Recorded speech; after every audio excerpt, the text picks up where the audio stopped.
Acadêmica na área de relações internacionais e quase concluí o curso, mas decidi que não era com isso que eu queria trabalhar.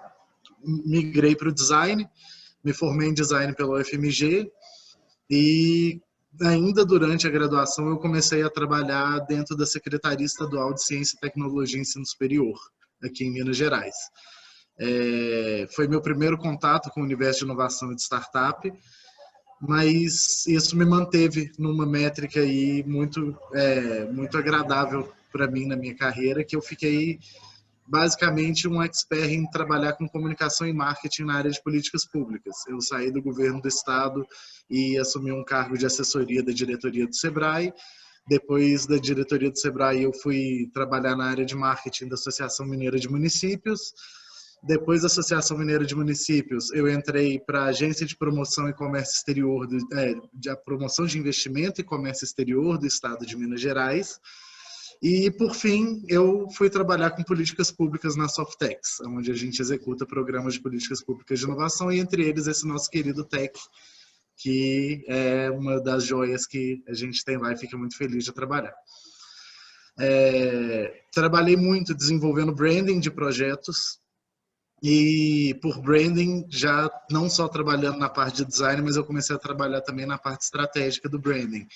Então, foi o momento onde eu comecei a extrapolar a parte da criação, do designer de criação, e comecei a trabalhar de fato com marketing e desenvolver as estratégias que faziam com que os nossos usuários de políticas públicas percebessem o projeto e valorizassem o projeto de acordo com essas estratégias criadas. Voltei de férias na terça-feira, com a Mayra me fazendo um convite. O painelista que a gente tinha confirmado já desde muito tempo, ele virou papai na terça-feira e por conta disso ele não poderia estar aqui com vocês. Mayra me fez o convite então para conversar com vocês sobre jornada do cliente. Estou sabendo que vocês já passaram aí por uma carga bem considerável de experiência do usuário, de contato com o consumidor, de atendimento ao cliente, mas agora a gente queria falar um pouco sobre a jornada do cliente para vocês compreenderem como que todas essas estratégias se fecham em prol de conseguir fazer aquisição de clientes e fechar vendas. Bom, vamos lá, vou compartilhar primeiro a tela aqui com vocês da apresentação. Pessoal, qualquer dúvida, vocês podem me chamar aqui durante a apresentação, ou podem jogar no chat, depois da apresentação então a gente conversa. Porque aqui também eu não consigo passar os slides e acompanhar o chat. Então, fica da forma que vocês preferirem. Mayra, por favor, você pode, à vontade, também interromper, trazer falas e sugestões. Aqui é mais para ser um bate-papo, viu? Aqui é mais para ser um bate-papo, viu, gente? Não é palestra, não. Eu gostaria de contar com a participação de vocês, até para a apresentação que eu preparei por conta de tempo. Ela está bem explicadinha, já tem algumas referências de onde vocês podem pesquisar mais conteúdos, mas eu acho que a gente pode tentar extrair o máximo do que eu estou trazendo aqui. Vamos lá, jornada do cliente. Em primeiro lugar, eu poderia me apresentar de novo, mas já acabei de me apresentar.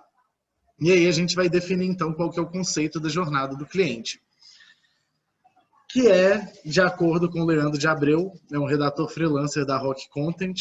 Não sei se você já conhece a Rock Content, ela é uma startup de Belo Horizonte que começou ofertando soluções em marketing digital, e através dessas soluções, hoje em dia, eles já são também uma grande escola de formação de analistas de marketing digital. Bom, o Leandro ele diz aí para a gente que a jornada do cliente é a experiência completa do consumidor com uma empresa, desde o primeiro contato com a marca até o pós-venda. O que isso quer dizer? Isso quer dizer que a partir do momento em que um consumidor ouve falar o nome da sua marca e se engaja um mínimo para poder saber o que é sua marca, ele já virou seu cliente. Ele ainda não é seu consumidor, ele ainda não é seu comprador, mas ele já é o seu cliente. Então, é um cuidado muito específico que a gente tem que ter aqui, porque a jornada do cliente ela vai tratar sobre toda a operação da empresa, só que sob a ótica do cliente.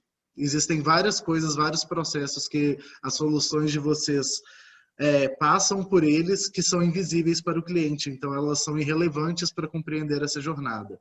Mas várias das soluções para suavizar as dores dessa jornada vêm dessa operação invisível. Então, vamos dar uma sequência aqui para isso ficar mais claro.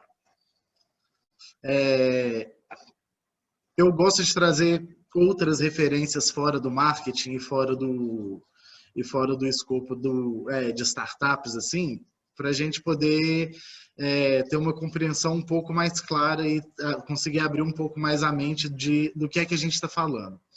Então, aqui eu trago duas definições que vêm da área da administração, que uma é sobre a vantagem competitiva e outra é a proposta de valor. Proposta de valor, vocês já cansaram de ouvir. Se tiver alguém aqui da administração ou da economia, também já cansou de ouvir falar sobre vantagem competitiva, mas meu pai ele sempre me disse que o óbvio tem que ser lembrado para não ser esquecido. E como isso daqui é a parte óbvia, entre aspas, de todo o processo da jornada do cliente, a gente vai resgatar alguns conceitos. Bom, a vantagem competitiva, esses dois caras que eu não faço a menor ideia de como é que fala o nome, mas que eu tive que ler textos deles, eles falam que a vantagem competitiva é tudo aquilo que te coloca à frente na competição com seus concorrentes. O Porter ele vai definir duas dimensões, que é a dimensão do produto e a dimensão do preço, mas isso ele fez uma definição já bem lá para trás. Hoje em dia a gente sabe que o produto ele pode ser muito mais do que um produto, ele pode ser também um serviço, e a qualidade desse serviço, a forma como esse serviço é entregue, os valores de identificação do seu cliente com o seu produto ou serviço, eles vão fazer parte da vantagem competitiva. Você pode não ter vantagem competitiva nenhuma sendo uma indústria de alimentação. Você pega a sua empresa e um concorrente seu e vocês dois estão no mesmo espaço na corrida. Mas se você faz a comida vegana, você tem a vantagem competitiva com o público vegano. Lembrando que a vantagem competitiva ela também é uma questão de percepção. E é uma percepção que você vai construir com o seu nicho de público. Quem é a sua marca? Qual é a identidade da sua marca? E trazendo essa percepção para o cliente de qual é a vantagem, você vai definir muito bem quem é o seu cliente. Não adianta você falar que a sua vantagem competitiva é uma e ponto, quando para um outro cliente isso pode ser uma desvantagem competitiva. E a vantagem competitiva ela gera valor agregado. Né? A vantagem competitiva, normalmente, ela é construída em cima do valor agregado. E é onde a gente entra para a proposta de valor. Que a proposta de valor vai ser o benefício que o cliente absorve e percebe na sua empresa, no seu produto ou no seu serviço, e é apropriado dentro dentro dessa vivência, dentro dessa jornada de cliente, dessa jornada de consumidor que o seu cliente vai passar enquanto um ativo da sua empresa. Só dando levantando aqui um ponto, é interessante que, apesar da proposta de valor ser tão importante e ser pelo qual o cliente compra, né, realmente, e pelo que ele quer pagar, geralmente a nossa venda, o nosso discurso de venda, o nosso pitch, às vezes ele não fala sobre a proposta de valor. E às vezes ele deixa dúvidas para o cliente sobre o que a gente realmente vai entregar ou como a gente entrega. Então, é legal que a gente entenda o quanto essa proposta de valor representa para o cliente e o quanto é importante a gente sempre levantar essa bola. Exato. A proposta de valor é explícita em todos os momentos. Ela é explícita no seu logotipo, ela é explícita no seu slogan, ela é explícita na forma como você conversa com seu cliente pelas redes sociais, nos textos das suas postagens, nos conteúdos do seu blog.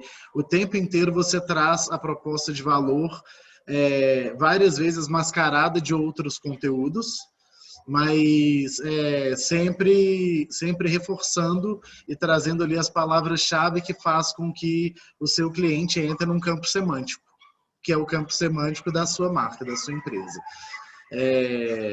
Proposta de valor, ela é basicamente por onde você vai vender. Você não vai vender pelo seu Instagram, você não vai vender pela sua loja física, você não vai vender pelo marketplace, você vai vender pela proposta de valor.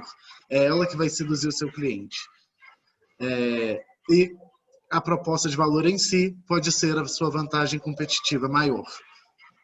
Isso é um detalhe muito importante, especialmente quando a gente trabalha com impacto social.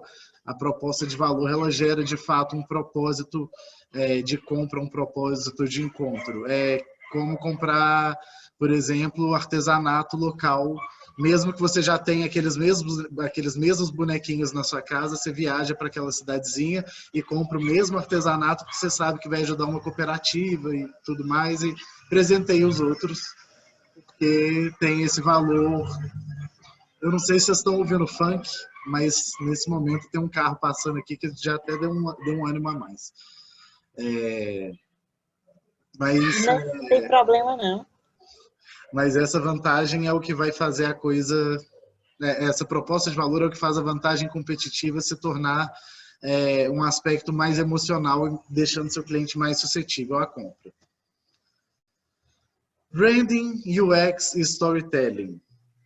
Bom, que nem eu falei aqui um pouco mais cedo, acabei me adiantando, né? De acordo com Kotler, o branding significa dotar produtos e serviços com o poder de uma marca, que é exatamente essa questão de construir a sua identidade enquanto empresa. Pensem vocês que se nós somos pessoas jurídicas enquanto empresa, essas pessoas jurídicas também têm hábitos, também têm valores, também possuem uma cultura, também têm limitações, e admitir essa personalização da sua empresa é uma ferramenta extremamente útil para você conseguir saber como que você deve se expressar com cada segmento de público que você tem. Tem um aqui no meio, que é o UX. Eu vou pedir licença para vocês para poder pausar a tela aqui, que eu não vou falar sobre UX, eu vou trazer o cara que cunhou o termo UX, que é o Dan Norman. Ele era um dos designers principais da Apple, e dentro da Apple ele cunhou esse termo de experiência do usuário. Vou trazer ele para falar aqui com vocês, que ele vai ser muito mais sucinto do que eu vou conseguir ser nesse momento.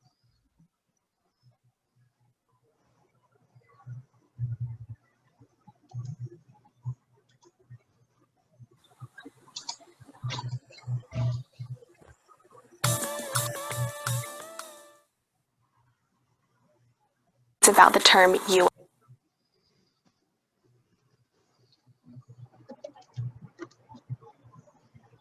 Hi, I'm Angie Lee, and I'm here at the UX conference in San Francisco. I got to ask Don Norman what he thinks about the term UX. Once upon a time. Pessoal, me desculpe, eu abri o vídeo aqui com a legenda em português, em inglês.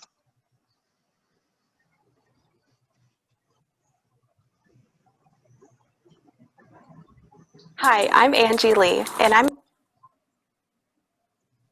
Você pode mudar a legenda no próprio vídeo. Once upon a time, a very long time ago, I was at Apple. And you know, we said the experience of using these computers is weak. The experience, when you first discover it, when you see it in the store, when you buy it, when you, can't fit it into the car. It's in this great big box. It doesn't fit into the car. And when you finally do get it home, opening the box up and, it looks scary. I don't know if I dare put this computer together. All of that is user experience. It's everything that touches upon your experience with the product, and it may not even be near the product. It may be when you're telling somebody else about it. That's what we meant when we devised the term user experience and set up what we called the User Experience Architect's Office at Apple to try to enhance things. Now, Apple was already pretty good, so we were starting with a good product, making it even better.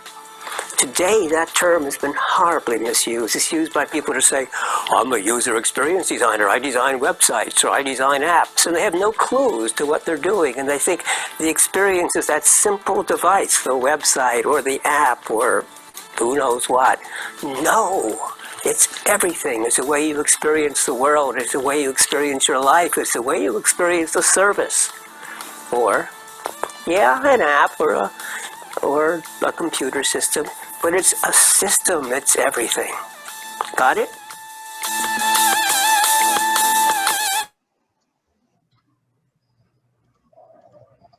Bom, então é isso. A experiência do usuário, ela é absolutamente tudo que tem a ver com a sua marca, ela é absolutamente tudo que tem a ver com a experiência do seu cliente junto. E como que a gente, então, consegue ter certeza que a gente está passando por uma boa experiência de usuário? Como que a gente consegue ter certeza que esse usuário está feliz com o serviço que eu estou oferecendo para ele, com o produto que eu estou oferecendo para ele? Através de um depoimento, onde ele vai contar para a gente qual foi a história que ele viveu do nosso lado. E aí a gente tem a ferramenta do storytelling, que ajuda a gente a prever a história que esse usuário vai contar, a prever a história que o nosso cliente vai contar. Ele é uma ferramenta muito útil porque no momento em que você começa a contar uma história baseada em uma persona, e na perspectiva dessa persona, você acaba levando em consideração vários aspectos que, se fosse uma história contada a partir da perspectiva da sua empresa, acabariam passando despercebidos. Mas aí a gente tem que definir direito, então, o que é o público-alvo, a persona, a buyer persona e a brand persona. Que diferença que a gente tem aqui? O público-alvo, ele é uma definição ampla. E ele é uma definição ampla que ajuda a gente muito para poder definir os KPIs e as métricas para o nosso tráfego pago em redes sociais. Então, público-alvo, eu quero atingir pessoas entre 18 e 25 anos, que recebam entre 4 e 8 salários mínimos, do sexo masculino, que tenham interesse em moda que tenham interesse em moda e que morem na região Nordeste. Ponto. Definir um público-alvo. Esse público-alvo, ele é uma perspectiva macro da minha persona. Quem são as minhas personas? As minhas personas pode ser tanto o João, de 18 anos, que acabou de se formar no ensino médio, que ele não tem renda, mas o pai dele deixa um cartão de crédito com uma renda considerável, um acesso a crédito considerável na mão dele, e ele tem hábitos de consumo que correspondem à renda do meu público-alvo. Ele gosta de ir para o shopping e comprar as roupas da moda para poder ficar bonitinho na balada e nas festas de formatura que ele vai.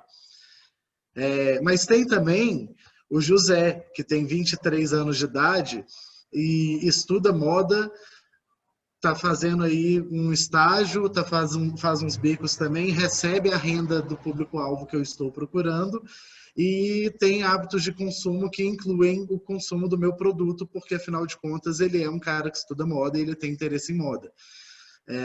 São duas personas diferentes dentro do meu público-alvo. Então aqui eu tenho uma diferença do público-alvo para a persona, que é essa característica ampla e essa característica específica e individual. Quando eu falo da persona, eu tenho necessariamente que detalhar sobre hábitos e trabalho dessa persona. Eu tenho que compreender como que esse cara percebe o ganho de dinheiro dele e como ele percebe o gasto de dinheiro dele. Porque se eu não compreender isso, eu não vou saber aonde eu consigo atingir esse cara para ele se interessar no meu produto. Eu vou ficar dando tiro para tudo quanto é lado. E aí a gente entra então na buyer persona. A buyer persona, ela é exatamente a persona, mas ela é a persona que tem os hábitos de consumo que você quer atacar com aquela campanha. Então, se você está fazendo uma campanha para valorizar o público LGBT, você vai usar termos, você vai se valer de uma presença nos meios de comunicação e o tom de comunicação que o público LGBT conversa entre si. porque você precisa ser mais um dentro deles, oferecendo ali o seu serviço e a sua solução. Eles têm que te reconhecer enquanto alguém que de fato valoriza esse público. Então, a buyer persona, ela é o meu consumidor ideal ou real, né? Se eu tenho aí um consumidor que ele já é real, que ele já está num ciclo de compras, que ele já tem uma certa fidelidade com a minha marca, o porquê diabos eu ainda não descobri quais são os hábitos de consumo desse cara, por que eu não me aproximei dele para poder saber o que ele quer fazer, aonde que ele quer comprar, que cesta de compras ele costuma comprar ao longo do ano dele, dentro, obviamente, do meu nicho de consumo, do meu nicho de oferta, né? E você tem a brand persona. A brand persona é construir a personagem específica para a sua pessoa jurídica. A brand persona é o seu vendedor ideal. Vai te ajudar, construir uma brand persona vai te ajudar a entender o seguinte: qual é o tom de voz que eu estou usando nas minhas comunicações? Se eu sou, por exemplo, a Coca-Cola, como eu, Coca-Cola, vou conversar com o público geral? Existe uma persona ali. Hoje em dia, essa persona ela é muito ativa na questão da inteligência artificial. A gente tem aí a Bia do Bradesco, a gente tem a Alexa da Amazon, a Siri da Apple, e a gente tem outras personagens de inteligência artificial que têm uma ação já muito famosa, que a gente conhece bem. Tem a Magalu, do Magazine Luiza, que são brand personas adaptadas, porque, afinal de contas, elas são... nós, usuários, acabamos enxergando nelas o vendedor ideal. Então, o que a gente é? A gente é usuário, consumidor, comprador ou cliente? Então, isso tudo faz uma diferença muito grande. O usuário, ele é a persona que de fato utiliza o produto e interfere ou não na decisão de compra, mas ele é quem utiliza o produto. Por exemplo, aplicativos educativos infantis. Aplicativos educativos infantis, normalmente quem compra são os pais. Quem usa o aplicativo de fato é a criança, porque o pai não precisa mais passar por aquele processo educativo. É a criança que vai usar o produto. Mas a criança não é nem o consumidor, nem o comprador. Ela pode ser o consumidor, mas ela não é o comprador.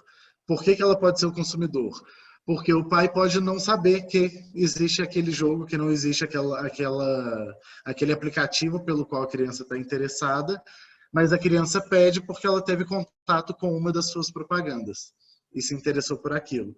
Então, nesse momento, a criança pede para o pai, incentiva o pai a fazer uma compra, a efetivar uma compra junto com a sua empresa. Então, a criança pode ser o seu consumidor, mas o comprador é aquele que de fato efetua a transação, é quem te dá dinheiro. Se você trabalha numa empresa que tem um modelo de negócios B2B, que oferece um sistema de gestão industrial, por exemplo, ou um sistema de gestão da plantação, o usuário é quem vai utilizar o sistema. Mas o comprador é o CEO da empresa, é o diretor da empresa, é o dono da propriedade, é o produtor rural que de fato fez o investimento. No final das contas, pode ser um produtor rural que não vai nem abaixar o seu aplicativo, mas ele vai ter 25 técnicos na fazenda dele cuidando de monitorar no hardware, seja num tablet, no celular, todas as informações que estão indo para lá. Esse cara é seu usuário, mas seu comprador é o dono da propriedade. E por fim, quem é o cliente, então? O cliente é todo mundo. É todo mundo que se relaciona de alguma forma com a sua empresa. Você pode ter clientes satisfeitos, clientes insatisfeitos, mas se você teve algum relacionamento com a marca, você se tornou cliente da marca. Eu adoro isso porque eu posso olhar para todo mundo e dizer com muita tranquilidade que eu sou um cliente Ferrari e Prada. Eu não sou um comprador Ferrari e Prada, eu não tenho esse acesso financeiro para poder brincar disso, mas eu sou um cliente. Isso é muito legal. Em compensação, eu não sou um cliente Zara. porque para mim exploração de trabalho infantil é algo impensável. Eu já fui um cliente Zara, hoje em dia eu não me relaciono mais com a marca, não sei nem o que ela tem feito na vida. Então, é muito importante a gente conseguir identificar essas pequenas nuances de como o nosso potencial cliente se comporta, para a gente poder converter ele entre um interessado, um cliente amplo, potencial consumidor e potencial comprador.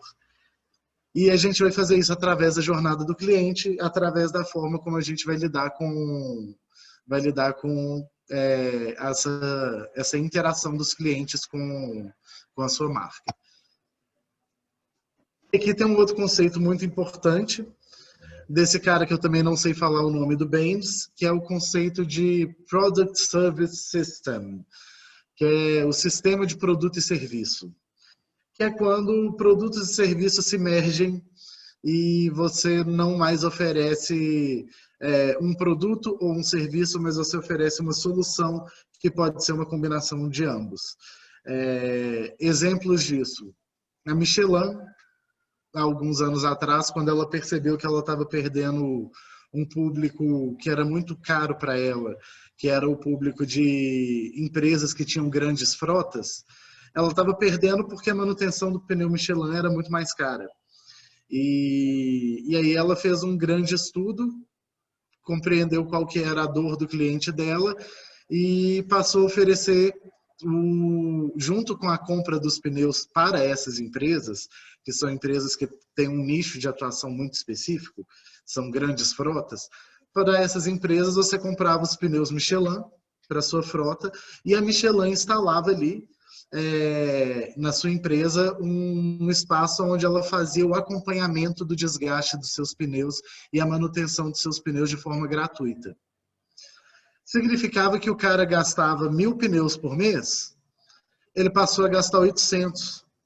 Então ele gasta menos pneus agora porque a Michelin está ali fazendo o acompanhamento de novos pneus, fazendo o acompanhamento de como os pneus estão sendo desgastados, fazendo a manutenção o tempo inteiro. E aí esse cara fala, pô, deu certo aqui nessa minha garagem, agora eu quero Michelin em todas.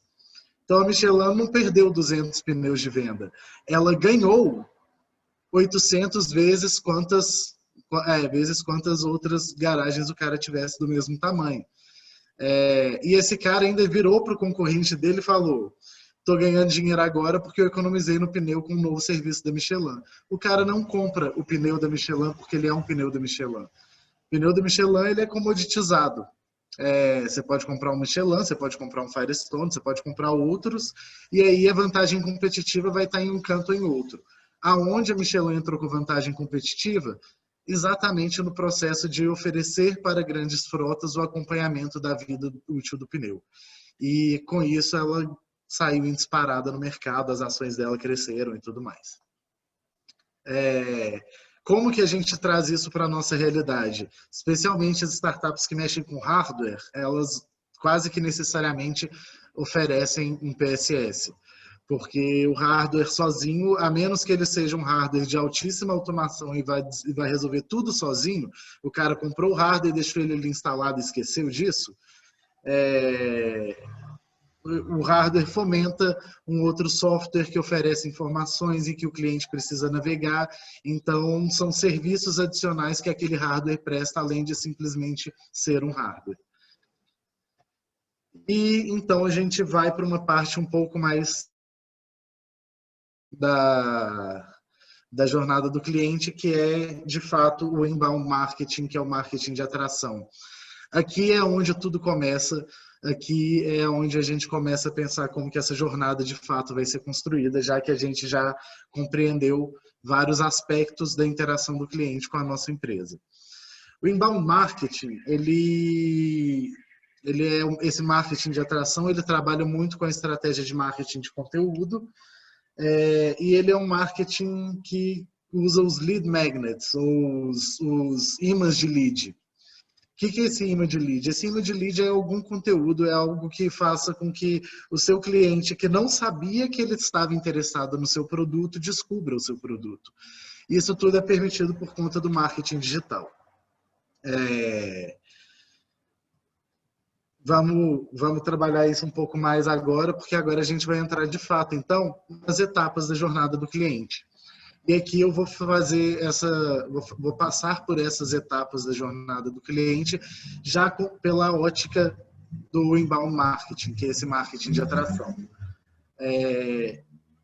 Importante, eu deixei aqui 4 etapas da jornada do cliente, que são as 4 etapas levantadas pela Rock Content, mas essas 4 etapas não são necessariamente as únicas, ok? Cada cliente, cada produto, cada serviço é específico.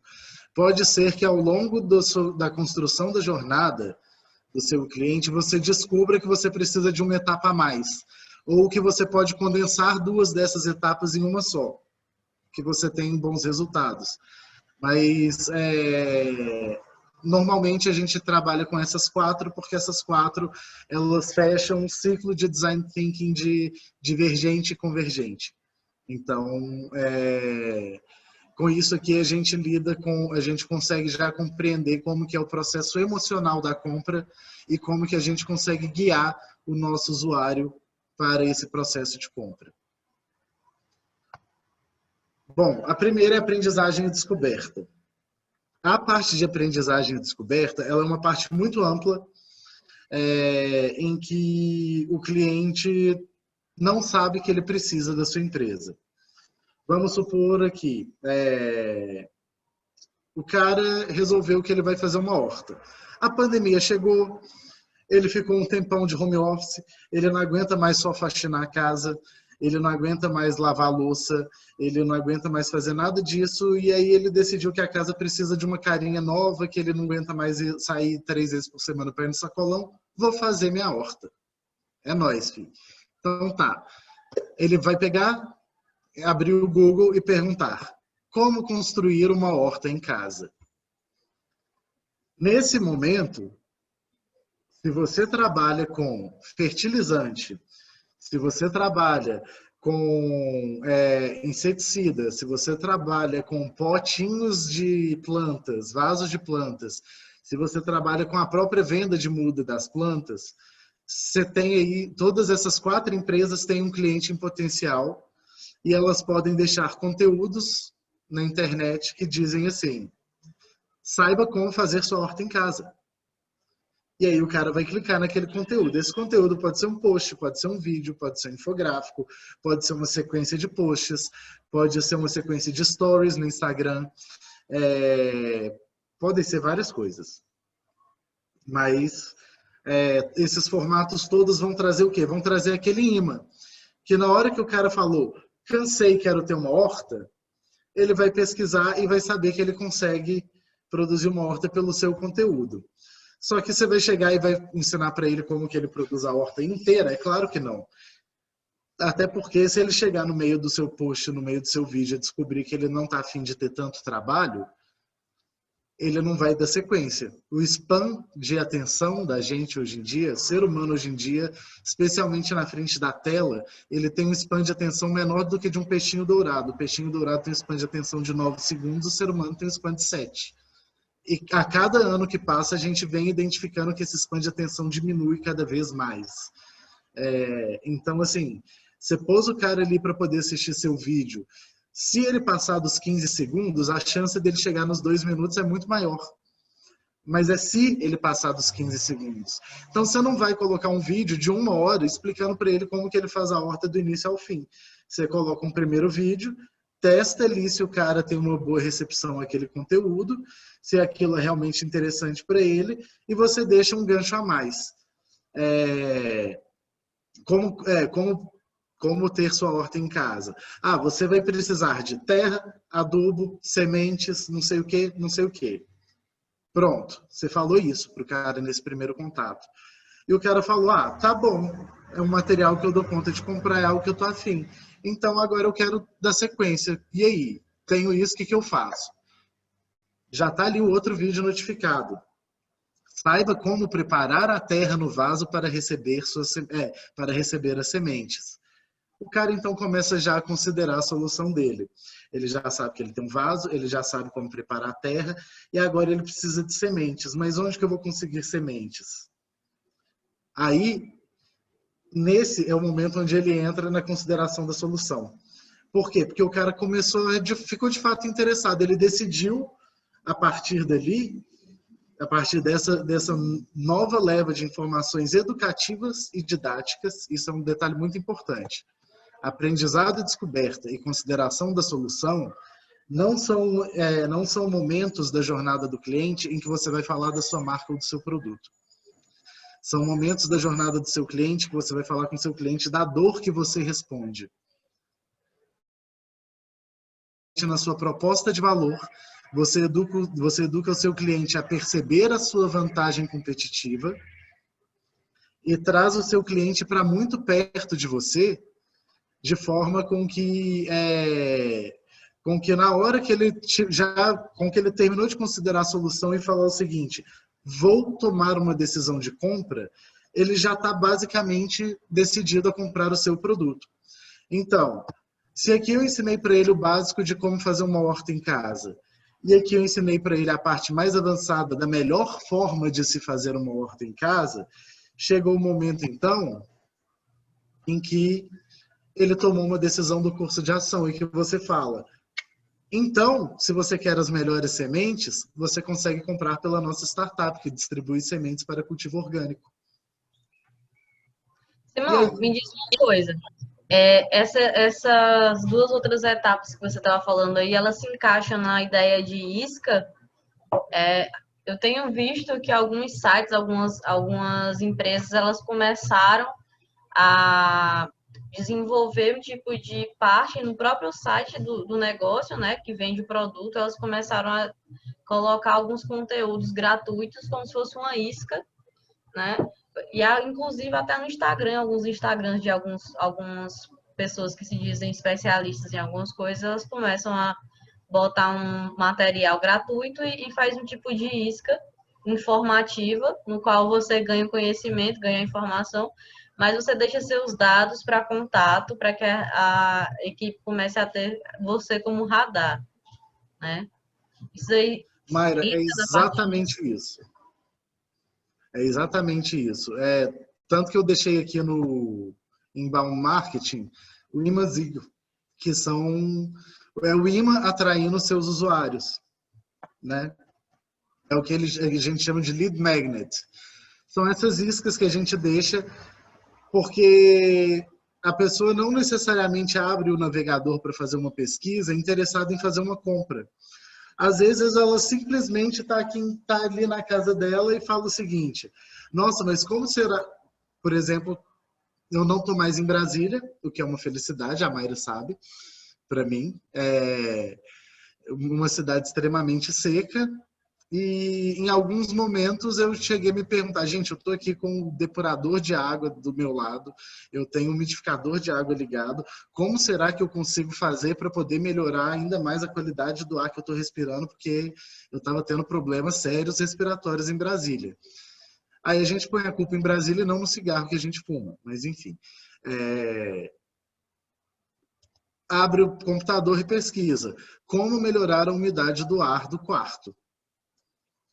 Eu garanto para você que se você pesquisar isso no Google, vai aparecer algum lead magnet para alguma empresa que vende produtos de depuração de ar. Entendeu? Porque é assim que funciona hoje em dia. Existe o outbound marketing, que é o efeito contrário. O outbound marketing, ele é aquele que todas as assinaturas premium acabam com ele. Por exemplo, você tem uma assinatura premium do Spotify, você para de escutar propaganda no meio da sua música. Você tem uma assinatura premium do YouTube, para de ser interrompido por propagandas no meio do vídeo que você está assistindo. O outbound marketing ele pode até funcionar. Existe o algoritmo responsável já por direcionar as propagandas que você poderia ter o interesse de assistir, desde que não estivesse no meio do vídeo que você está assistindo. O inbound marketing ele faz o contrário. Na hora que você procura informação, ele te entrega a informação de uma forma que te atrai para fazer uma compra. Então, essas iscas, elas não são simplesmente iscas soltas que têm a ver com o seu tema. Elas são iscas que alimentam o seu potencial consumidor, o seu potencial comprador, de valores, de expectativas e de uma experiência que direciona ele a fazer sua compra. Eu posso perguntar como Simão, matar minha sede. Pois não. só um comentário. Tem um livro bem interessante, um livro que se chama Knockout, é do Gary Vaynerchuk, que ele fala exatamente sobre a batalha nas redes sociais e ele indica em várias delas exatamente você fazer esse videozinho com conteúdo e não vendendo nada. E a partir do momento que você tem o seu cliente de conteúdo, aí é que você faz a sua venda. Então, o cara praticamente vai comprar a sua ideia antes de efetivamente fazer uma compra do seu produto, né? E aí ele dá essa dica que a melhor forma de você crescer nas redes sociais é fazendo isso. Bem interessante esse livro, né? Para quem se interessa aí depois. É interessante a gente pensar que, por exemplo, a gente entra no Facebook e alguém já está tentando te vender alguma coisa. Você está assistindo televisão, já tem alguém fazendo propaganda de algo tentando te vender alguma coisa.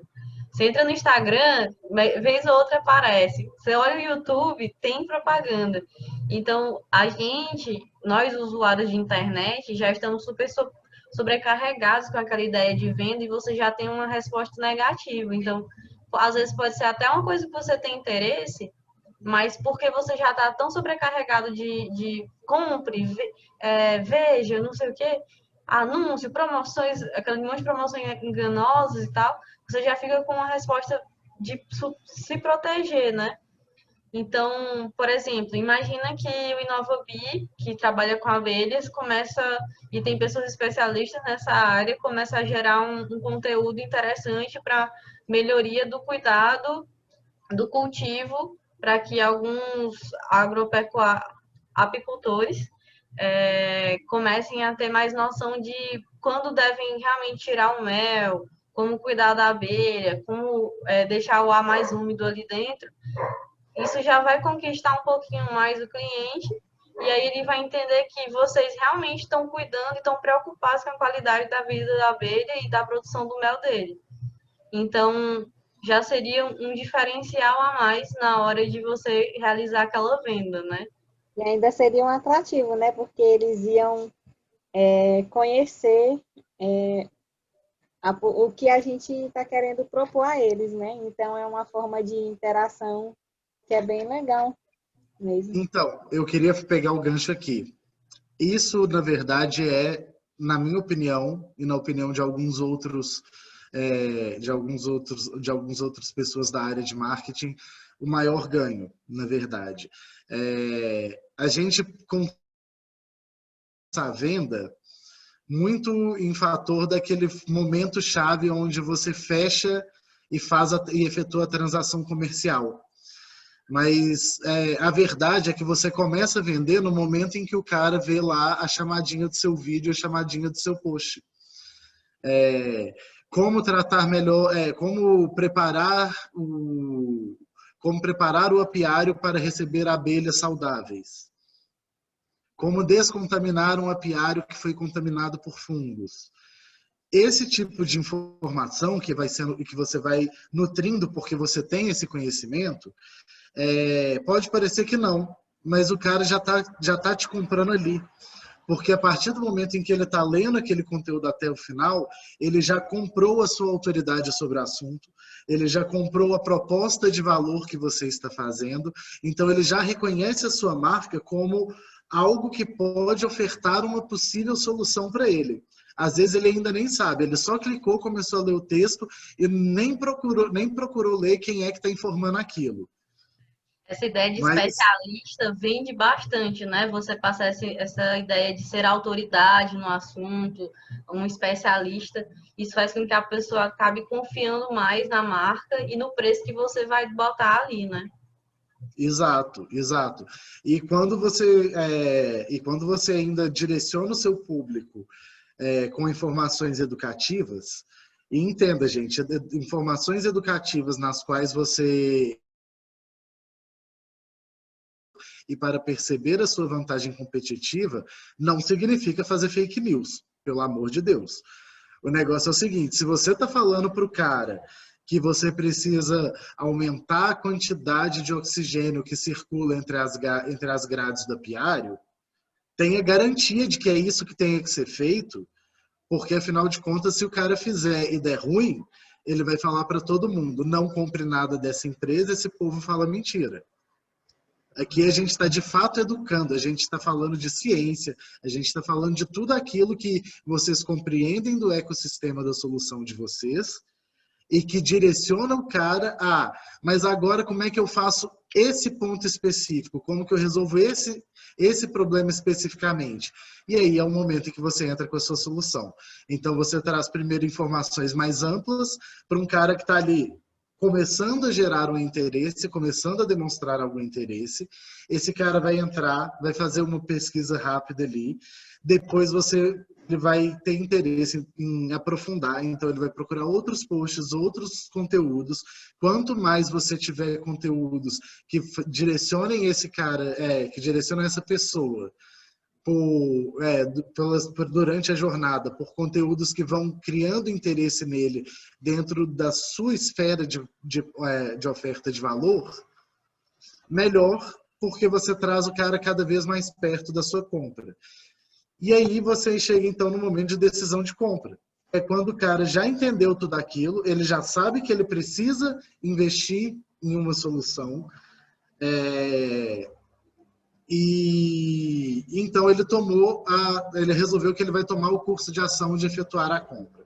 Esse então é o momento que você fala que a InovaBee oferece um hardware de gestão para cultivo de abelhas, é o momento em que você fala que o seu site oferece preços de passagens aéreas abaixo da média, porque opera de uma forma XYZ. Esse é o momento em que você, de fato, traz a sua solução para o seu público, e que é para poder converter ele em um novo usuário.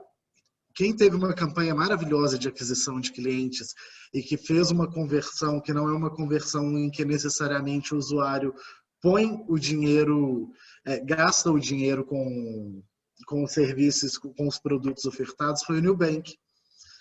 Porque o Nubank era basicamente o seguinte, ele pegou aí um gap gigantesco em que as nossas instituições financeiras não conseguiam oferecer com transparência o serviço de crédito a quem não tinha contas em banco, e para você ter conta no banco era uma burocracia enorme. Eles simplesmente simplificaram tudo isso através de um acesso a um cartão de crédito que funciona, que opera de forma digital e que não exige que você tenha conta, porque eles começaram como um cartão de crédito, depois eles se transformaram de fato em um banco. E aí, como que as pessoas tinham acesso ao Nubank? Elas entravam na internet e procuravam como ter cartão de crédito sem banco. Solução, Nubank. Não tinha muito o que dizer. Ou você poderia pesquisar, tipo, como aumentar meu limite de crédito. Aí o Nubank trazia conteúdo sobre como funciona o score financeiro, sobre como funciona um cartão de crédito, quais as vantagens do cartão de crédito em relação à folha de cheque, em relação a outras formas de pagamento, e, por fim, quais as vantagens do Nubank em relação aos cartões de crédito vinculados a banco. E assim o Nubank explodiu e fez uma aquisição gigantesca e muito rápida de clientes. Então, assim, espero que tenha ficado claro como que essas etapas se transformam dentro de uma mesma jornada. E aí a gente chega em um dos momentos mais críticos, que é o momento da fidelização. O cara pesquisou qualquer coisa relativa ao seu tema, se ofereceu um conteúdo superficial, o cara falou, beleza, estou no caminho certo, quero mais coisa. Se ofereceu mais um conteúdo educativo que era um pouco mais aprofundado, aí o cara falou, tá certo, eu tenho um problema que eu preciso resolver. Como eu resolvo? Você apresentou a solução, ele fez um estudo de vantagens competitivas e viu que você realmente atende às vantagens competitivas. Talvez porque de fato você atenda, ou talvez pelo fato de que o seu material construiu nele a percepção de que o seu produto é o melhor. O ideal é que sejam os dois. De fato, você tem essa vantagem competitiva e você educou o seu cliente a perceber que o seu diferencial é uma vantagem competitiva. Eu acho que só fazendo adentro, eu acho que o Fabiano, ele anteriormente ele chegou a perguntar qual era a diferença de proposta de valor e job to be done. E é interessante que nessa fidelização isso se encaixa bastante, porque assim, você passou todo aquele processo falando da proposta de valor, que você, como você ajuda e como você pode ajudar o seu cliente, ou o seu futuro cliente, né, que no momento está só sendo um lead. Mas é no job to be done que você entrega, né? É quando o produto realmente executa aquela tarefa e aí a pessoa, só pela maneira como o produto executa aquela tarefa, aquela solução, é que ele se torna um cliente e ele fideliza porque ele vai retornar, porque ele gosta como o processo de entrega daquele valor acontece no seu negócio e no seu produto, né? Eu acho que fica legal para linkar aí com essa sua fala. Uma das coisas que eu acho mais legais é a gente conseguir perceber que o job to be done, ele é o job to be done, ele envolve uma ação prática. É literalmente um trabalho a ser feito. Quando você desenvolve o job to be done, você está desenvolvendo ali todo o referencial necessário para você executar a ação. A proposta de valor, não. A proposta de valor ela é algo muito mais etéreo. Ela é quase que uma metáfora sobre a sua empresa, né? E você consegue trabalhar aí com falas sobre proposta de valor, em que a empresa, vamos trazer, por exemplo, a Michelin de novo. A Michelin, durante muito tempo, o produto do Michelin... Simão? Perdão, fala. Fabiano, só vou te interromper porque você lá no início disse que poderia ser um bate-papo. Claro, por favor. Mas deixa eu te dizer, só uma coisa que você falou eu achei interessante.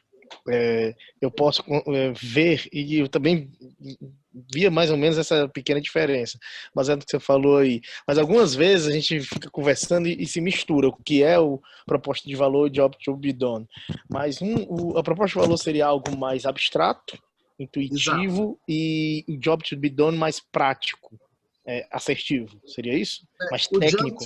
Eu entendo que o job to be done ele vem como uma ferramenta para você transformar a sua proposta de valor em ações. Ele te dá esse referencial abstrato para você traduzir em algo concreto. A proposta de valor, ela é o abstrato que você vai trazer e explorar no job to be done. A proposta de valor é, por exemplo, a Coca-Cola falar que ela não... A Coca-Cola não vende Coca-Cola. A real é essa, a Coca-Cola não vende refrigerante. Se você olhar qualquer propaganda da Coca-Cola, se você olhar qualquer material promocional da Coca-Cola, o que ela vende em um discurso imagético muito conciso é momentos de prazer em coletividade. A Coca-Cola, ela é o Natal em família, ela é o almoço de domingo, ela é o rolê com os amigos, ela é o momento na praia. Ela nunca é a Coca-Cola, ela só está presente ali. Então, Coca-Cola não te vende Coca-Cola. Se ela te vendesse Coca-Cola, ela estava batendo na tecla que era uma bebida de cola gaseificada à base de cafeína. Mas ela não te fala isso em momento algum. Ela te vende a proposta dela. A proposta dela é uma vida mais leve, mais divertida, que não sei o quê. Por aí vai. Simão. Pois não, João. O que eu queria saber, por exemplo, é porque a comparação de que a proposta de valor seria a parte da idealização do que a empresa oferece e o job to be done seria aquilo que realmente a pessoa tem a experiência de que oferece, do que a empresa oferece, seria isso? Exato. A proposta de valor, ela é a primeira coisa que você vai fazer quando você pensa no seu negócio, né? Então, assim, a partir do momento em que você identificou uma oportunidade de negócio, você tem que entender por que isso é uma oportunidade de negócio e qual valor você entrega com isso. Então, ela é um desenho estratégico da sua empresa e que também é mutável, porque às vezes a sua proposta de valor, ela fica defasada. E aí, assim, chega um momento em que a sua grande proposta de valor nada mais é do que o normal do mercado. Então, você tem que pivotar e você tem que ampliar o valor que você está oferecendo. Oi, falhou aí, gente? Também? Não está aqui. Deu tudo certo? Normalizou? Sim. Tá. Então a proposta de valor ela vai te trazer essa garantia do que você está vendendo. E é em cima dela que você vai construir essa jornada. E tem que expressar a sua proposta de valor. O que o Job to be Done vai fazer? O Job to be Done ele vai te forçar a pegar a proposta de valor pré-definida e entender como você vai expressar essa proposta de valor durante as etapas da jornada. Entendeu? Então, o job to be done, ele não é um job to be done. O job to be done é uma metodologia que vai ajudar a trazer de algo abstrato para algo concreto. Então, seria como fazer, tipo, a gente tem a proposta, que é a idealização do que vai ser oferecido, e o job to be done serve para fazer as coisas se sobrepor, né? O que está sendo oferecido, o que está sendo proposto a ser oferecido, ser exatamente igual ao que é oferecido na prática. Exato. Certo. Exato. O job to be done ele vai garantir esse atingimento da expectativa do seu cliente. Bom, mas aí é isso. Aí o cara foi e comprou. Efetuou a transação financeira. Pronto. Acabou nem fudendo. Agora é que é o momento mais crítico, porque quando a gente está lidando com o cliente, é aquela coisa, se você entrou, comprou, saiu e ninguém te mandou mais notícia nenhuma, tem algo errado, porque nem a Renner, que o vendedor não te atende, você fica sem notícia. Você entra, você compra na Renner e na hora que você sai, você já tem uma mensagem no seu celular de que tem novidade na Renner e por aí vai, porque não existe mais esse mundo onde não exista um pós-venda. As empresas sempre procuram pós-venda, porque o pós-venda traz inúmeros benefícios. Por exemplo, um pós-venda bem realizado pode fazer com que as empresas mantenham maior engajamento com suas redes sociais. E o engajamento ele é importante porque ele dá visibilidade aos seus seguidores.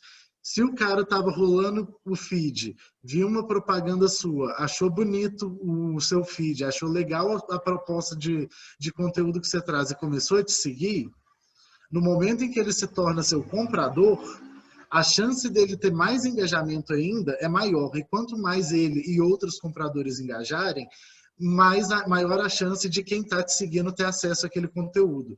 Então, você aumenta a interação junto com a sua venda. E isso é um fator importantíssimo. E eu acabei de descobrir que minha câmera está dando algum pequeno problema, viu, gente? Está dando para ver a tela normal? Só não tá dando para te ver. Pensei que tu tinha desligado por causa da internet. Mas tá tudo bem. Não, deu problema no vídeo mesmo. Por ter um maior engajamento, tanto online quanto offline, porque quem fala bem online com certeza fala bem offline, você tem um aumento de vendas porque os clientes eles vão querer comprar outras ofertas suas, outros produtos, outros serviços, uma vez que no seu pós-venda você consegue fazer isso. Você vai ter um aumento da permanência dos seus clientes junto à sua marca. Então, você mantém esse cliente fiel e comprando de você por mais tempo. E o custo de aquisição de clientes é muito menor no pós-venda, porque você consegue fazer com que o cara que acabou de comprar com você efetue uma nova compra sem precisar pesquisar novamente um possível problema para descobrir que ele tem o problema, entender que é possível ter uma solução e tomar uma decisão. Ele já tomou uma decisão uma vez com a sua empresa, e se ele conhece bem a sua empresa, se você mantém a memória afetiva da sua empresa ativa junto com ele, em uma experiência positiva, esse cara vai comprar de novo. É basicamente isso. Estratégias de pós-venda, de fidelização pós-venda. Promoções, cupons, interações em redes sociais, avaliações, assistência técnica, garantia, conteúdos, novidades, novos produtos, brinde de fim de ano, cartãozinho de aniversário. Tudo isso é um pós-venda em que você mantém o seu cliente encantado com a proposta de valor que você oferece. Isso é o quê? Isso é a definição, então, que fecha o nosso funil de vendas. Como que funciona o nosso funil de vendas? Nosso funil de vendas, ele é literalmente um funil, como vocês podem ver aqui. É uma forma que a gente trabalha, uma metodologia que a gente trabalha o processo da jornada do cliente, em que na parte de aprendizado e descoberta, você tem visitantes, você tem pessoas aleatórias. A parte do aprendizado e descoberta é aquele cara que está no shopping e entra na loja para dar uma olhadinha. Não necessariamente ele está interessado em nada ali. Ele viu algo que poderia chamar talvez a atenção dele e foi ver mais de perto. Aí esse cara gostou do que ele viu. Aí ele foi e pediu mais informação para o vendedor. Então ele reconheceu que aquilo ali pode ser do interesse dele. É quando ele passa para o reconhecimento do problema. Aí ele está ali olhando e decide que não é bem aquilo que ele está procurando e sai da loja. Ele não efetuou aquela compra, mas ele já sabe que sua loja existe, ele já sabe o que sua loja vende. No caso, o cara saiu do seu canal do YouTube, o cara saiu do seu... saiu da sua página, do seu site, da sua loja no iFood, mas ele já sabe o que tem ali. Ele pode ou retomar o contato a partir do reconhecimento do problema em algum momento, podendo ele ter pesquisado informações em outros lugares e descoberto que de fato você era a melhor opção, ou ele pode simplesmente entender que aquilo ali não é um problema para ele, que ele não precisa de uma solução. Esse cara é um cliente perdido. O que continua passando pelo nosso funil e entra na fase de consideração da solução, ele é o cara que de fato vai efetuar a nossa compra. Então, a consideração da solução já é aquele momento em que o cara entendeu que ele tem um problema, ele entendeu que existe uma solução para esse problema e que você é a solução do problema. Quando você é a solução do problema, você... Tem um caminhão passando, por favor, me perdoem. Quando você é a solução do problema, ele toma a decisão de compra com a sua empresa. O que é o pós-compra, então, no funil de vendas? O pós-compra, o pós-venda, ele é o processo de fidelização. Se eu comecei pelo aprendizado, levei esse cara para reconhecer um problema, depois eu trouxe esse cara para considerar a solução e efetuar a compra comigo, as próximas compras, no processo de fidelização, eu já trago ele aqui para o fundo do funil de novo, onde ele não precisa descobrir coisas novas.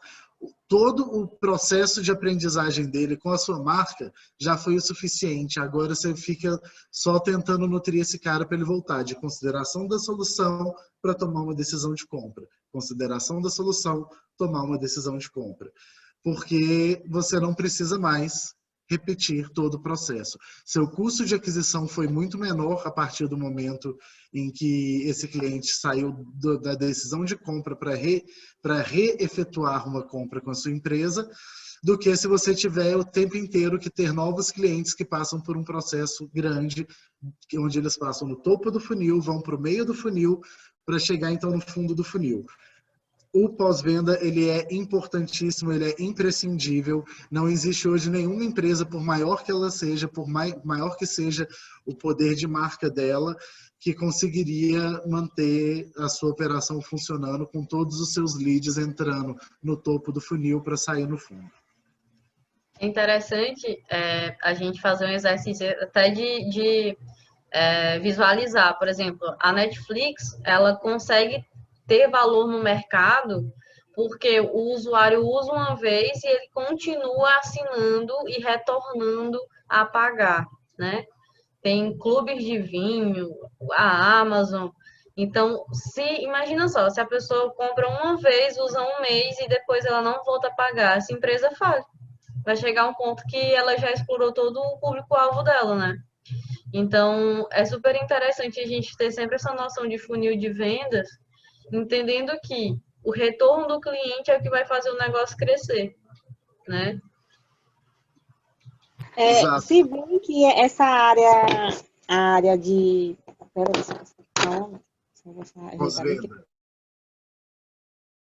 do Netflix, né? Ela compensa muito, porque era como se fazia antigamente nas locadoras. Então, essas locadoras acabaram numa semana. Todo final de semana, por exemplo, a pessoa tinha costume de alugar filmes, então ainda sairia muito mais barato e é um mercado que já tinha muitos adeptos. Então, ficou muito mais simples, né? Ir por esse segmento, porque tem realmente muita gente que gosta de assistir filmes e séries, e aí eu acho que isso também influencia bastante no sucesso da Netflix e dessas outras plataformas, como a Amazon também. Mas tem muito concorrente. Então, se eles não se preocuparem em gerar valor, em gerar uma identidade com o cliente, para manter ele lá, ele vai sair da Netflix e vai pagar a Amazon Prime, porque a Amazon é R$ 9,90. E tem a Disney agora, por exemplo, Verdade. e tem outras Mais que não são tão barata, famosas. Assim, eu acho, o que eu entendo que a Shirlene trouxe aqui, que é legal, é a gente entender que, assim, não é nenhuma questão da área, que nem a Mayra disse, a gente tem vários concorrentes. A gente tem a Netflix, tem a Amazon, tem a Disney, tem a Globoplay, e tem outros gratuitos aí. O Netflix é o próprio streaming, né? Que você faz pela pirataria. Mas ele continua sendo um concorrente que é gratuito. É mais uma questão do modelo de negócios. Qual que é a grande diferença do Netflix junto com... qual que é a vantagem competitiva do Netflix junto com outros? Primeiro que o Netflix foi a primeira, então é referência. A usabilidade da Netflix, navegar pelo sistema da Netflix é muito melhor e muito mais fácil do que pelo da Amazon, do que pela HBO Go. Eu ainda não usei a Disney, não posso falar nada, mas a experiência de navegação da Netflix, ela também é um diferencial. E tudo isso interfere, mas a questão é bem essa. A sacada de você conseguir entender como que você vai atrair o seu cliente através de um conteúdo criado por você, sobre uma área de expertise que é sua, é o que vai te ajudar a fazer ele descer do momento de aprendizado para o momento de decisão de compras. E eu entendo que esse é o foco principal que a gente tem que manter em qualquer tipo de modelo de negócio. Porque, por exemplo, as pessoas não deixam de consumir a Netflix, apesar dela ser um pouco mais cara, né? Elas gostam e têm uma identidade com a marca, e elas gostam da maneira como a marca entrega valor para aquele cliente que é o público-alvo, né? Para aquela persona. Então, apesar de ela ter uma persona muito parecida com outras plataformas, se a pessoa continua fiel à Netflix, é porque as pessoas realmente se identificam com a maneira como ela entrega valor. E, às vezes, quando a gente está começando, a gente tem muito medo de colocar valor, botar preço nas coisas. E, principalmente, vocês vão sentir essa dificuldade de... eu não sei se eu posso começar cobrando esse valor aqui para o meu cliente. E não tenham medo. Garantam que aquele valor vai ser entregue, né? Que o job to be done vai ser realmente executado. E as pessoas que se identificaram com aquele valor, elas vão pagar, sim, sendo mais cara ou correspondendo com o preço do mercado. Mayra, e reforçando aqui aquela questão do valor de marca, que não necessariamente é um valor de compra, mas é um valor de marca, a gente não tem nenhum meme que fale que é domingo, vou deitar, ligar o ar-condicionado e assistir meu Amazon Prime. Todo mundo ficar deitado na frente de uma TV assistindo alguma coisa hoje em dia é assistir Netflix. Ninguém vai mais assistir TV. Você vai ver Netflix, você vai para Netflix. Uma identidade, né? Exato, da mesma forma que teve a Maisena, da mesma forma que a gente tem aí alguns outros produtos que o nome deles foi incorporado enquanto o produto, né? Maisena, na verdade, é a marca, mas você tem o amido de milho, que é o produto. Não importa, ninguém põe na lista amido de milho, você põe lá Maisena, né? Você não vai ver TV, você vai ver Netflix. Porque se você for ver TV, é canal aberto. Se não é canal aberto, é Netflix. Então, essa questão da percepção do valor. E aí não importa se a pessoa quer assinar um serviço de streaming, ela não vai primeiro pesquisar o Amazon Prime, ela vai primeiro pesquisar o Netflix. Depois ela vai descobrir que o Netflix está caro. Mas primeiro ela vai pesquisar o Netflix. Bom, então, dando sequência. Os benefícios de um funil de vendas estruturado é a previsibilidade de resultados, a maior produtividade, a otimização da gestão, o melhor aproveitamento de oportunidades e as respostas para o desenvolvimento de produtos e serviços. Vou voltar aqui para explicar melhor. Aqui é o seguinte, gente. Quando a gente está desenhando a jornada do nosso usuário, a jornada do nosso usuário ela é uma linha que entra aqui em cima e sai aqui embaixo. Vamos brincar que ela é uma linha reta. Aqui dentro ela vai fazer milhões de curvas dentro do funil. Mas vamos entender que o direcionamento dela é de cima para baixo. Esse é o caminho que o seu cliente vai percorrer. Na hora que você está desenhando essa jornada, é muito importante que você entenda quais são os passos dessa história, quais são os capítulos dessa história que seu usuário vai percorrer e quais são os gatilhos que levam ele de uma fase para a outra. Em qual momento ele já aprendeu e descobriu o básico necessário para começar a reconhecer o problema. Então, quais são os conteúdos que eu vou ter no topo de funil, quais são os conteúdos que eu vou ter no meio do funil, quais são os conteúdos que eu vou ter que apresentam o meu produto como solução e quais vão ser qual vai ser a experiência dele de efetivação da compra. Tudo isso aqui vem em gatilhos muito bem projetados, muito bem pensados. Algumas empresas trabalham com a diferenciação da área de marketing para a área de vendas. Outras trabalham integradas, marketing e vendas junto. Varia de modelo de negócio para negócio, não existe certo ou errado nesse ponto. O importante é entender que, de consideração da solução para baixo, a área de vendas tem uma efetividade muito maior do que a área de marketing. E o contrário é válido para o topo do funil. A área de marketing é muito mais importante no aprendizado e descoberta e no reconhecimento do problema do que, de fato, na consideração da solução e a decisão de compras. Mas o cliente não chega na consideração da solução e decisão de compra se ele não passar pelo aprendizado e descoberta. Aqui são as questões dos gatilhos que você precisa definir para você entender. Leu o post tal. Esse P aqui leu o post tal. Registrou o e-mail dele na newsletter.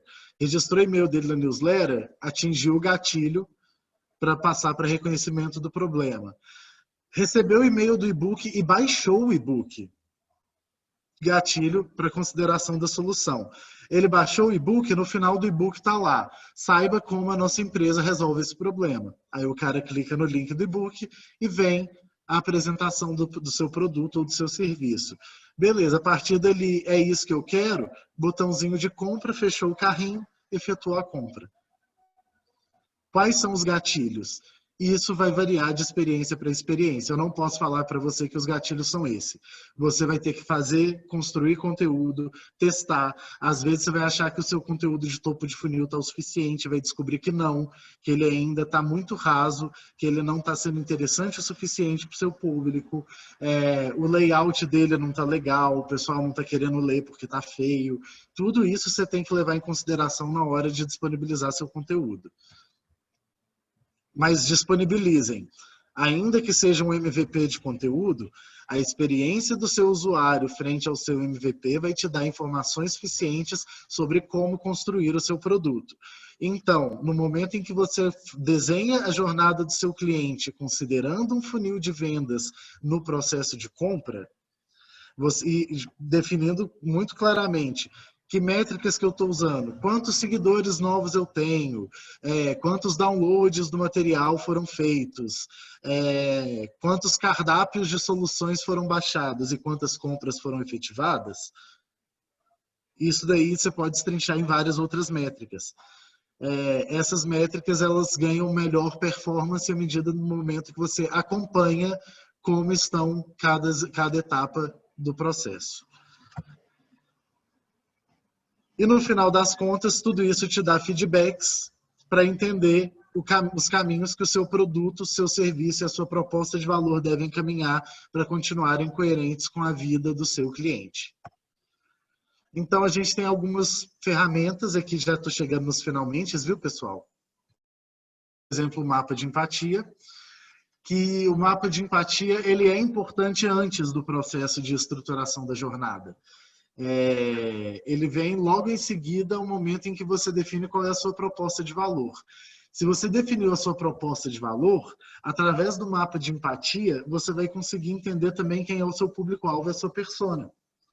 Porque você vai mergulhar profundamente aqui no seu cliente. Quem é o cliente ideal que você quer atender? Para quem que você está fazendo o seu produto, seu serviço, a sua solução? Como que ele pensa e sente? O que é que ele vê enquanto oportunidades? O que é que ele escuta? E aqui essa parte da escuta diz muito em como que ele é influenciado pelo ambiente.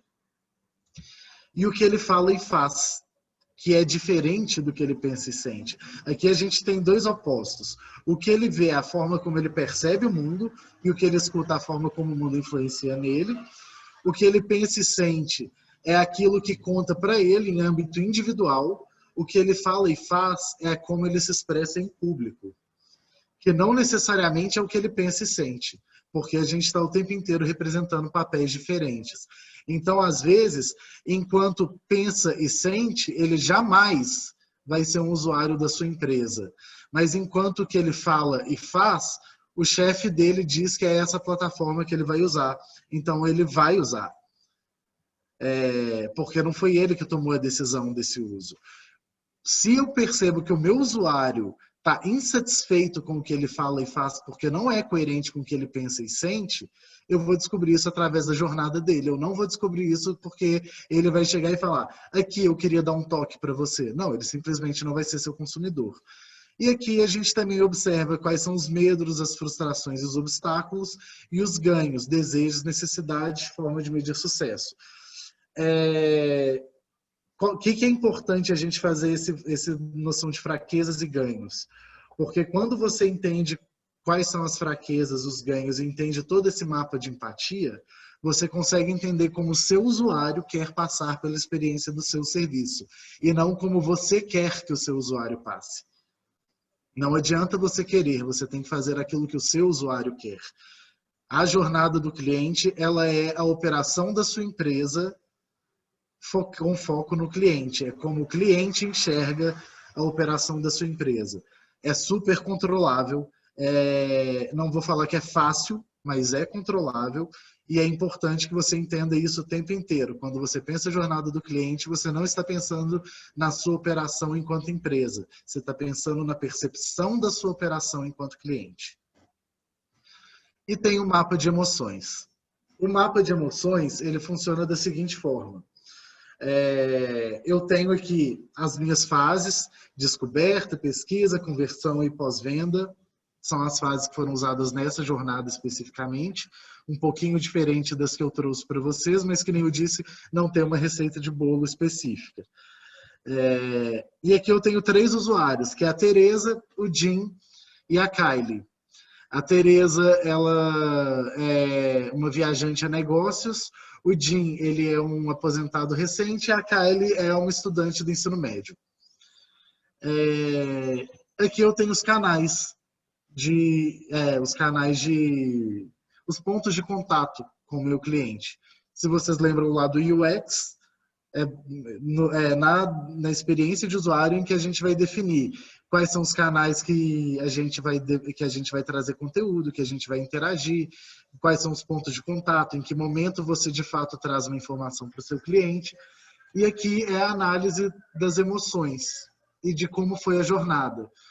No caso aqui, a Tereza, ela pesquisou por voos no computador, e aí depois disso ela olhou preços de datas específicas, depois ela comprou um ticket e acabou.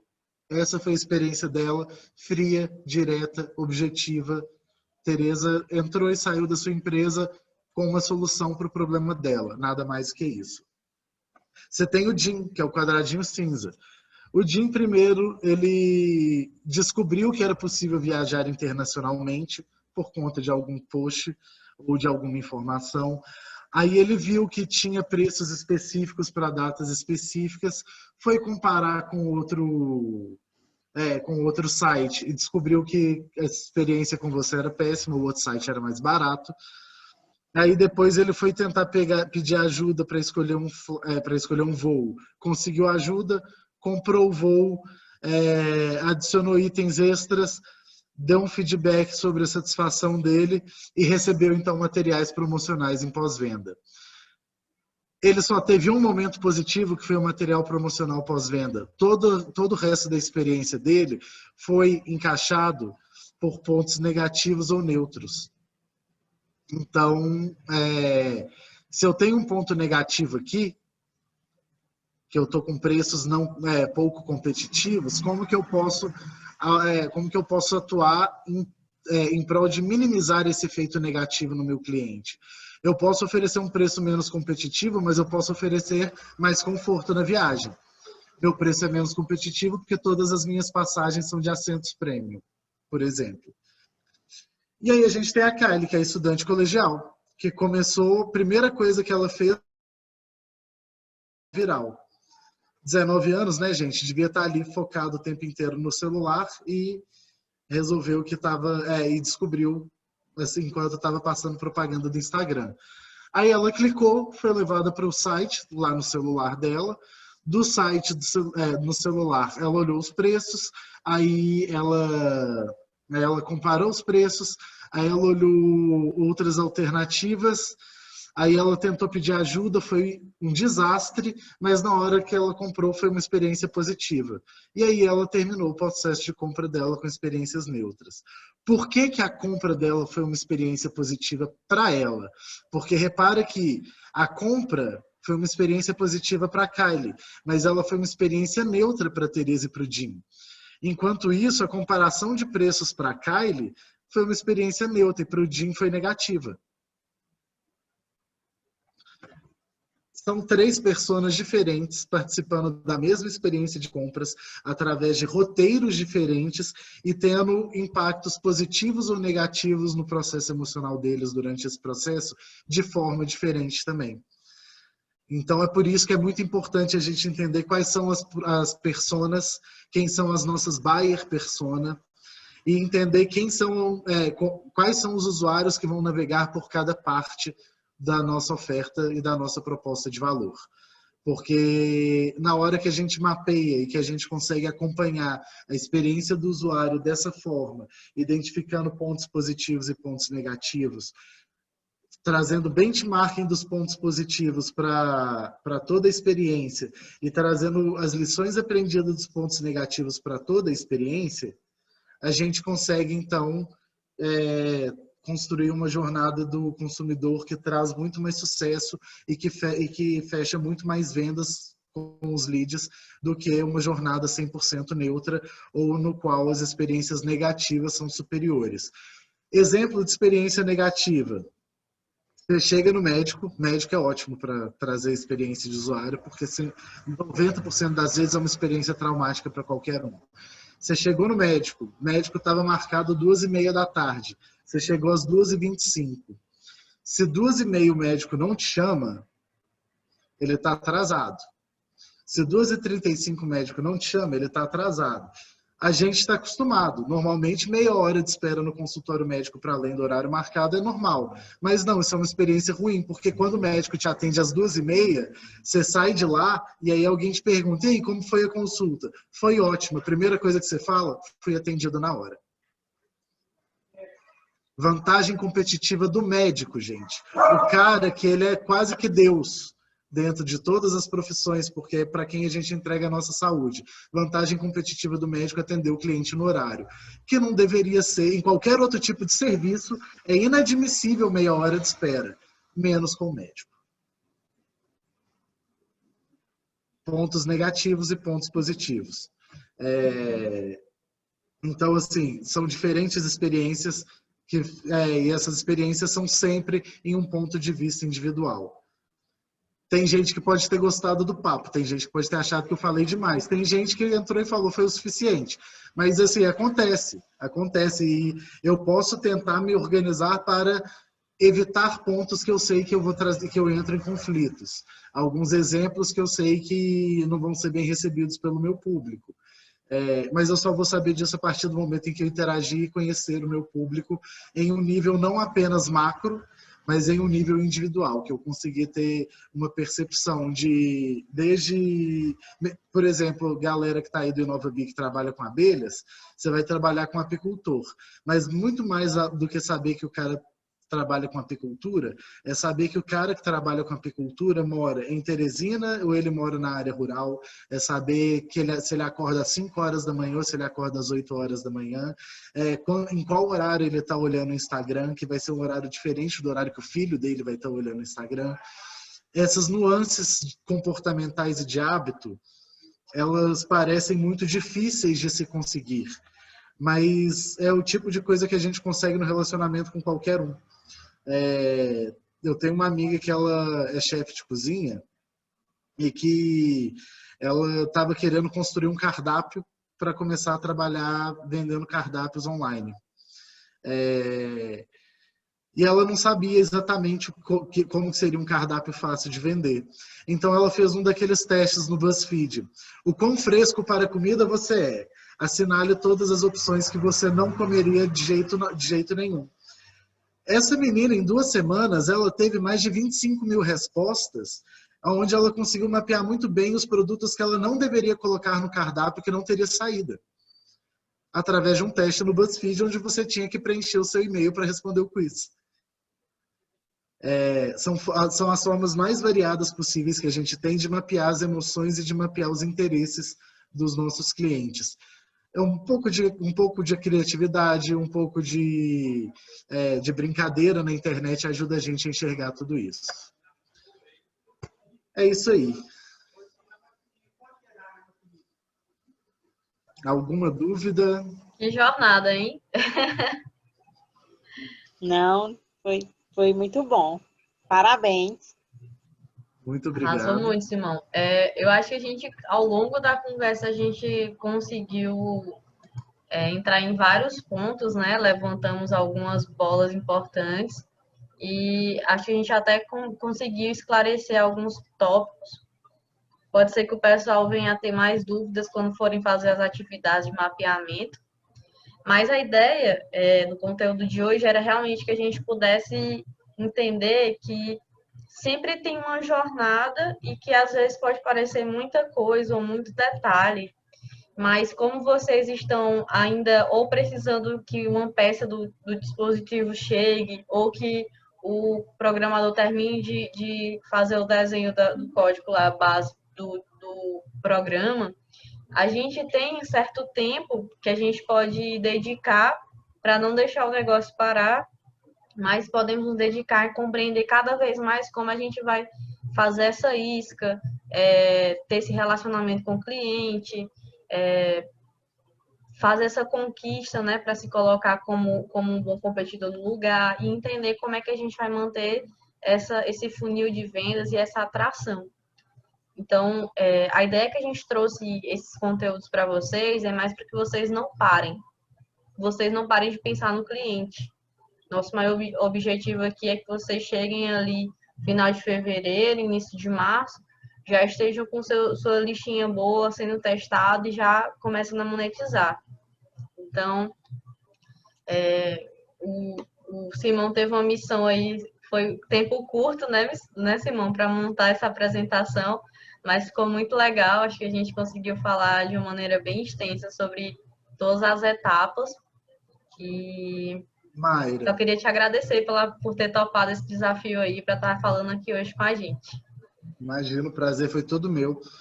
Eu queria fechar, então, pegando um gato na sua fala aí, e também que eu dei uma passada aqui no chat, e trazer uma percepção que é a seguinte: de fato, proposta de valor e job to be done, eles tendem a se... Da mesma forma que experiência de usuário, branding, jornada do cliente, tendem a se confundir. mas é porque, na verdade, a gente está falando o tempo inteiro da mesma coisa. São perspectivas diferentes de como abordar a experiência do meu cliente. São perspectivas diferentes de como vender o valor que a minha empresa agrega. E eles vão de fato se contrapor em alguns momentos. Eles fazem essa sobreposição, não é nem uma contrapor, eles vão se sobrepor. A jornada do cliente, ela é também a experiência do usuário, só que a experiência do usuário, ela tem um foco específico no usuário. E a jornada do cliente, ela extrapola o usuário e vai para uma jornada de todo mundo que tem contato com a marca. O que significa, então, que a experiência de usuário está dentro da jornada do cliente. E que a jornada do cliente está dentro do branding, uma vez que o branding é você trabalhar a experiência da marca. Então, todas essas ferramentas, todos esses termos, eles fazem parte da mesma coisa que é a sua empresa. O grande aspecto você precisa entender qual que é a diferença entre a operação interna da sua empresa, o trabalho que dá em desenvolver isso, como você pode automatizar esse trabalho, diminuir seus custos, diminuir seu tempo operacional, e a forma como o seu cliente percebe. Seu cliente, ele não deve perceber todo o estresse, todos os dados que você trabalha em concomitante para poder trazer para ele um resultado. Pode ser que em algum momento ele fique interessado e te pergunte, e aí é muito legal você poder trazer isso para ele. Traz uma transparência no processo incrível. Mas enquanto o seu cliente não se interessou e não te perguntou, tudo que ele quer é entrar na loja, comprar a blusa e sair fora. Ele não quer alguém o tempo inteiro do lado dele falando que é a melhor blusa do mundo, que vai ficar ótima nele, que ele vai agradar todo mundo com aquela blusa. Ele quer entrar, pegar a blusa, pagar a blusa e ir embora. Ele olha na vitrine, entra na loja, faz a compra e vai embora. A Amazon, as lojas físicas da Amazon, elas tiraram os caixas da experiência do cliente. Por quê? Porque no final das contas, depois de tudo que a Amazon já tinha conquistado, incluindo conseguir colocar lojas físicas, um dos maiores problemas que elas enfrentavam é porque ainda tinha fila do caixa. Então eles tiraram o caixa. Pronto. Está resolvido.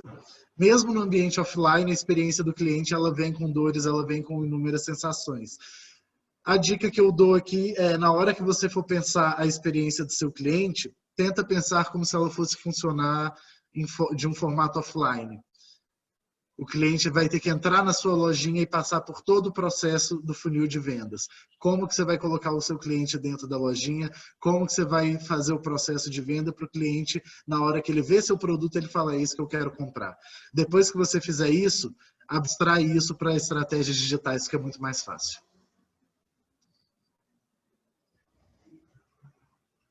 Dica ótima. Bom, já são 7h38, aí a gente se estendeu um pouquinho, mas acho que foi interessante para vocês começarem a mergulhar mais sobre isso. E é isso. Gratidão aí pela presença de todos, por terem ficado com a gente até agora. Boa sorte na atividade, espero que dê tudo certo aí, que vocês consigam mapear tudo certinho. Estou ansiosa para ver como é que vai ficar. E, Simão, muito obrigada também por ter estendido um tempinho a mais para a gente. Eu que agradeço o convite, Mayra. Vou encerrando aqui a gravação. E a gente